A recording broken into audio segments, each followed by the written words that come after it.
precisa dizer nada quando recebe a comunhão. No Evangelho deste domingo, Nosso Senhor conta a parábola de um rei que, para comemorar as bodas do seu filho, preparou um banquete com os seus melhores animais. Tudo está pronto, vinde às bodas, e depois às encruzilhadas dos caminhos, e convidai para as bodas a todos que encontrardes, diz o rei da parábola. E de fato a festa se encheu, todos foram convidados, e quem quis aproveitou das bodas. Porém, no meio dos convidados havia um homem que o rei percebeu não estar com o vestido das bodas. O rei então perguntou-lhe: amigo, como entrastes aqui sem o vestido de bodas? Como o intruso não tinha resposta, o rei ordenou aos servos: atai-o de pés e mãos e lançai-o nas trevas exteriores. Ali haverá choro e ranger de dentes. Vejam, o banquete da parábola é uma clara alusão ao nosso banquete eucarístico, o mais saboroso e perfeito dos banquetes. Deus, em sua infinita bondade, como rei da parábola, também chamou a todos para esse banquete. Porém, para dele se aproximar, são necessárias certas disposições. É preciso o vestido das bodas, sem o qual ninguém é digno de participar. Esse vestido é a graça de Deus. Mas junto com ela, há também outras disposições necessárias para se aproximar da mesa da comunhão. E é sobre isso que falaremos no sermão de hoje. De fato, todos são chamados a comungar. Porém, para comungar com fruto, são necessárias certas disposições, tanto da alma quanto do corpo, sem as quais ninguém deve aproximar-se do sacramento da Eucaristia.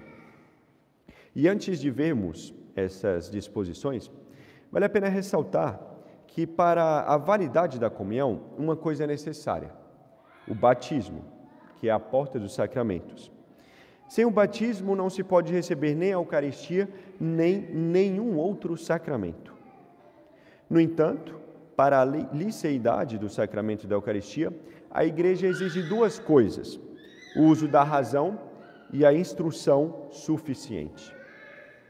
Mas o que se entende por uso da razão? Comecemos por aí. O uso da razão é o momento em que o ser humano, a criança, começa a raciocinar e a discernir conscientemente o bem e o mal. É nessa idade que a criança começa a agir com responsabilidade moral diante de Deus, sendo capaz de cometer um pecado grave, por exemplo. Antes disso, é impossível que haja um pecado grave. Então, a criança, com o uso da razão, é capaz de compreender certos princípios morais, de saber que algo é ruim e, conscientemente, escolher fazê-lo ou não. Por isso, somente com o uso da razão é que a criança pode ter verdadeira responsabilidade moral, cometer um pecado, por exemplo. A Igreja, em sua lei canônica, julga que uma criança que completou 7 anos é presumida ter o uso da razão. Isso não quer dizer que a razão surja exatamente aos 7 anos, mas que é, em geral, por volta dessa idade, que a criança começa a raciocinar. Então, é necessário ter o uso da razão, ou seja, ter uma criança para se admitir da mesa de comunhão, tem que ter no mínimo 7 anos. Além do uso da razão, a Igreja exige que quem comunga tenha a instrução suficiente. Ou seja, o fiel deve ter consciência do que faz, deve saber o que é a comunhão e aproximar-se da comunhão sabendo que vai receber o próprio Deus, nosso Senhor Jesus Cristo. E, claro, conhecer também as verdades da fé relacionadas a isso. E por que isso? Para que o fiel tire o maior proveito possível da comunhão e da união com Deus. Para que o fiel deseje, aprecie e viva da Eucaristia. Nós amamos aquilo que conhecemos. Então é preciso conhecer a Eucaristia para amá-la. E para isso é necessário uma instrução suficiente. Portanto, é necessário ser batizado, ter o uso da razão e instrução suficiente para receber a Eucaristia. Porém, para recebê-la com fruto, é preciso mais do que isso. São necessárias disposições de alma e disposições de corpo. As disposições da alma podem resumir-se em 3: estar em estado de graça, ter fé na presença real de Jesus Cristo na Eucaristia e desejar melhorar a vida espiritual, ter uma reta intenção quando comunga. Vejamos cada uma dessas disposições. A primeira disposição, o estado de graça, é a mais necessária. Não que as outras não sejam importantes, mas esta é rigorosamente exigida por Deus. Examine-se, pois, o homem a si mesmo. Diz São Paulo, porque aquele que come e bebe indignamente o corpo e o sangue do Senhor, come e bebe a própria condenação. Ou seja, ninguém deve ousar aproximar-se do sacramento da Eucaristia sem o vestido das bodas, isto é, sem a graça. Quem o fizer será lançado nas trevas exteriores, onde há choro e ranger de dentes, como diz a parábola do Evangelho de hoje. Nada justifica um pecado, e muito menos um sacrilégio, como o de comungar em pecado mortal. O que os outros vão pensar não é justificativa para comungar em pecado mortal. Ninguém tem o direito de julgar, nem de perguntar por que alguém não comungou. Então, a simples intenção de se confessar também depois da comunhão não permite comungar em pecado mortal. Quando isso acontece, há um sacrilégio. O sacrilégio ocorre quando alguém comunga tendo consciência de um pecado mortal não confessado. Se há um pecado mortal na consciência, é necessário confessar-se primeiro e depois comungar. Segundo o Código de Direito Canônico, quem está consciente de ter cometido o pecado mortal, ainda que arrependido, não deve receber a Sagrada Comunhão antes de se purificar pela confissão sacramental. Essa é a lei da Igreja e é a lei de Cristo. Deus não se mistura com o mal. Logo, se a alma está manchada pelo pecado, deve ser purificada antes de receber nosso Senhor. Então, resumindo, esclarecendo um pouco, dando as regras gerais desta doutrina, quem tem consciência de um pecado mortal deve confessar-se e não pode comungar. Quem duvida da gravidade do pecado faz bem em confessar-se, embora não esteja rigorosamente obrigado. Nesse caso, é possível confessar, mas é possível comungar, mas é melhor que se confesse primeiro. E quem se lembrar de ter omitido involuntariamente um pecado grave, pode comungar, mas deve acusá-lo na próxima confissão. Há também uma outra disposição, que é a segunda disposição de alma, a fé na presença real de Jesus Cristo. O Concílio de Trento define que no sacramento da Eucaristia estão contidos verdadeira, real e substancialmente o corpo e o sangue, a alma e a divindade de nosso Senhor Jesus Cristo. Ou seja, é Cristo inteiro presente na Santa Eucaristia. E há 2 pontos a destacar nessa definição. Primeiro, a realidade da presença de Jesus Cristo. Ele está na Eucaristia não como uma figura ou símbolo, mas verdadeiramente, não por efeito da nossa fé, mas real e substancialmente. Então, quem negar isso, essa doutrina, contradiz a doutrina da Igreja, ou seja, se torna um herege. E o segundo ponto a destacar é a presença de toda a pessoa de Cristo. O mesmo Cristo que nasceu da Virgem Maria e reina no céu está realmente presente no altar. É Deus que está na Eucaristia. Como a gente diz às crianças da primeira comunhão, parece pão, mas não é pão. Parece vinho, mas não é vinho. É o próprio Deus, é Jesus Cristo, verdadeiro Deus e verdadeiro homem, que está presente na Eucaristia. E a terceira disposição de alma é o desejo de melhorar de vida. A Eucaristia é alimento da alma, e o alimento serve para conservar e aumentar as forças.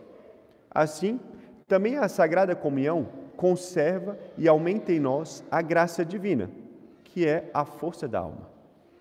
Com essa disposição vem a reta intenção, como ensina São Pio X. Devemos comungar para agradar a Deus e santificar-nos. Há quem, por rotina ou vaidade, comungue sem verdadeira intenção de progredir espiritualmente. Isso reduz drasticamente o fruto da comunhão. Então é necessário ter uma reta intenção ao comungar. A intenção de alcançar a glória de Deus, se unir a Deus e se santificar. Essas 3 disposições de alma, estado de graça, fé na presença real e reta intenção, fazem a comunhão produzir verdadeiro fruto. Por exemplo, aumentam em nós a caridade e as graças atuais. Enfraquecem a concupiscência e nos fortalecem contra o pecado. E, claro, nos preparam para a vida eterna. Mas, além das disposições da alma, há também disposições corporais, que são o jejum eucarístico e a decência nos trajes. Nós somos corpo e alma, portanto, é natural que o corpo também participe dessa preparação. A primeira disposição, o jejum eucarístico, consiste em não ingerir nenhum alimento sólido ou líquido, exceto água ou remédio, no espaço de 1 hora antes da comunhão. Essa é a lei atual da Igreja. Então não é um simples conselho. É necessário que o fiel se abstenha de todo alimento sólido e líquido, exceto água e remédio, no espaço de 1 hora antes da comunhão. Então, quem por descuido ou por vontade própria comeu algo e não esperou o tempo de 1 hora, não deve comungar. Para deixar também isso mais claro, podemos partir dos princípios que engolir algo que já estava na boca não quebra o jejum. Substâncias não digeríveis, como unha, cabelo ou metal, não quebram também o jejum. E é necessário que o alimento seja realmente tomado como alimento ou bebida. Então essas regras não se aplicam, claro, aos doentes e aos cuidadores de doentes, que às vezes só têm aquela oportunidade para comungar. E São Tomás de Aquino dá 3 razões para o jejum eucarístico. A primeira, para honrar o sacramento, como diz Santo Agostinho. A segunda, por sua significação, para mostrar que Cristo deve ocupar o primeiro lugar em nossos corações. Como diz o Evangelho, buscai primeiro o reino de Deus. E em terceiro lugar, por prudência, evitando que a comunhão seja profanada por desordem, embriaguez ou vômito pelos desordenados.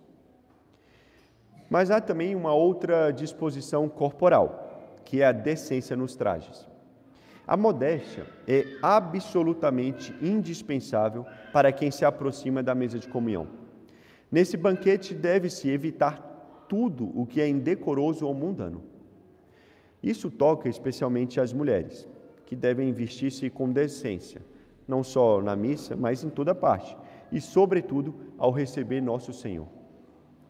Se vestir decentemente, em regra geral, é cobrir os ombros e joelhos e tudo o que se encontra entre eles.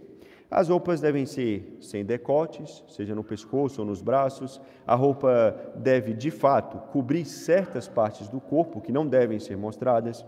Além disso, obviamente, as roupas não podem ser transparentes ou coladas demais ao corpo, marcando ou ressaltando certas partes do corpo feminino. Então, a mulher que se apresenta de forma indecorosa ou inconveniente à mesa de comunhão, corre o risco de ter a comunhão negada, pois o padre pode negar a comunhão a uma mulher por vestimenta imodesta, por exemplo, se julgar que ela cause escândalo público ou desrespeito grave ao sacramento. E também não é exagero querer que as próprias crianças estejam vestidas de maneira adequada, com roupas até os joelhos e blusas com mangas. A preparação para a comunhão começa muito antes da catequese. Já começa com esses pequenos detalhes. As crianças, quando colocam uma roupa de sair para ir para a missa, entendem que estão indo para algo muito importante, por exemplo. E aí já começa o primeiro exemplo. A regra da modéstia vale também para os homens, obviamente. Claro, é mais fácil para eles vestir-se modestamente. Uma calça e uma camisa que cubra os ombros são suficientes, mas o perigo entre os homens é o desleixo. Muitos homens vêm à missa de qualquer jeito, como se fosse algo comum, como se a missa não fosse o que há de mais importante na face da terra. A roupa, ela expressa o valor que damos ao lugar onde estamos. Um homem que busca um emprego não vai à entrevista com a camiseta de futebol, por exemplo. Quem vai a um casamento não vai de chinelo. Então, por que e de qualquer maneira a casa de Deus? Que importância damos à comunhão? Como se apresentar de qualquer maneira ao Rei dos Reis? Tem uma história que eu li uma vez, conta que um militar foi para a missa com seu uniforme de gala. E um outro amigo, que também era militar, estava nessa missa e disse o seguinte: cuidado, almirante, esse uniforme pode comprometê-lo. O militar respondeu com bom humor: é com esse uniforme de gala que costumo visitar meus superiores. Ora, que eu saiba, o bom Deus não perdeu seu grado e também não pediu demissão. Então vejam, esse é o espírito de piedade, essa é a consciência que devemos ter. Eu estou indo para o que há de mais importante na face da terra. Eu estou indo receber Deus, meu Criador, o Senhor, o Rei dos Reis. Então, com que roupa eu devo estar nesta ocasião? Olha, a comunhão é necessária para o sustento da vida espiritual. Toda comunhão feita em estado de graça nos traz aumento da graça santificante. E é pelas disposições do comungante que recebemos as graças atuais que nos fazem praticar a virtude. Então, quanto melhor estamos dispostos, quanto mais dispostos estamos na mesa de comunhão, mais graças atuais recebemos.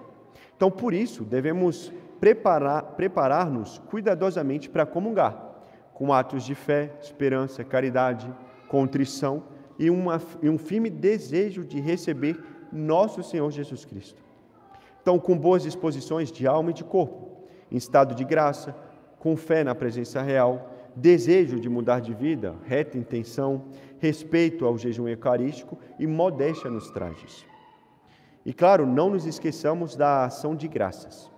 Depois da comunhão, é necessário recolher-se por alguns minutos, pelo menos 10 minutos, por exemplo, excitando no coração sentimentos de fé, amor, de gratidão, pedindo a Deus as graças de que necessitamos, e há muitas graças que Deus dá nesta ocasião, na ação de graças. Então a comunhão é o mais sublime ato do cristão.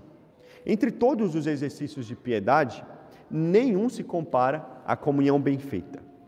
Nela não recebemos apenas a graça, mas recebemos o próprio autor da graça, que é nosso Senhor Jesus Cristo, o próprio Deus. Então procuremos preparar-nos bem para a comunhão.